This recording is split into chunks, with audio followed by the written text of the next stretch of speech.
Israel ಮೇಲೆ ದಾಳಿ ಮುಂದುವರಿಸಿದ Iran ಇಸ್ರೇಲ್ನ 10ಕ್ಕೂ ಹೆಚ್ಚು ನಗರಗಳತ್ತ ಕ್ಷಿಪಣಿ ಅಟ್ಯಾಕ್. ಸುರಕ್ಷಿತ ಸ್ಥಳಗಳಲ್ಲಿ ಇರುವಂತೆ ಇಸ್ರೇಲ್ ಸೂಚನೆ.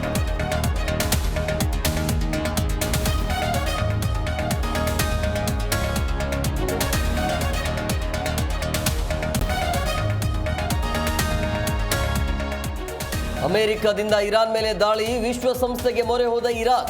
ತುರ್ತು ಸಭೆ ಕರೆಯುವಂತೆ ಭದ್ರತಾ ಸಂಸ್ಥೆಗೆ ಮನವಿ.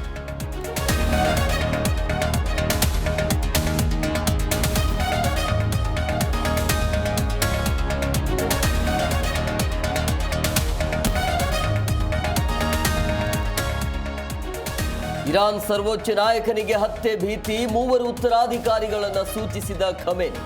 ಮಗನಿಗೆ ಪಟ್ಟ ಕಟ್ಟಲು ಖಮೇನಿ ತಯಾರು.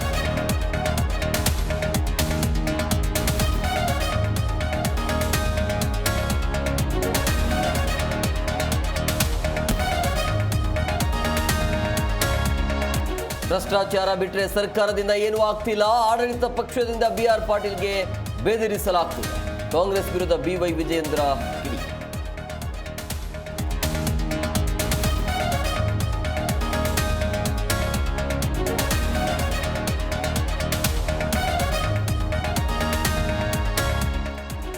ಮಹಾರಾಷ್ಟ್ರದ ಪಶ್ಚಿಮ ಘಟ್ಟಗಳಲ್ಲಿ ಭಾರಿ ಮಳೆ. ಕೃಷ್ಣಾ ಪಂಚಗಂಗಾ ನದಿ ನೀರಿನ ಮಟ್ಟ ಏರಿಕೆ. ಕೊಲ್ಲಾಪುರದ ನರಸಿಂಹವಾಡಿ ದತ್ತ ಮಂದಿರಕ್ಕೆ ಜಲದಿಗ್ಬಂಧನ.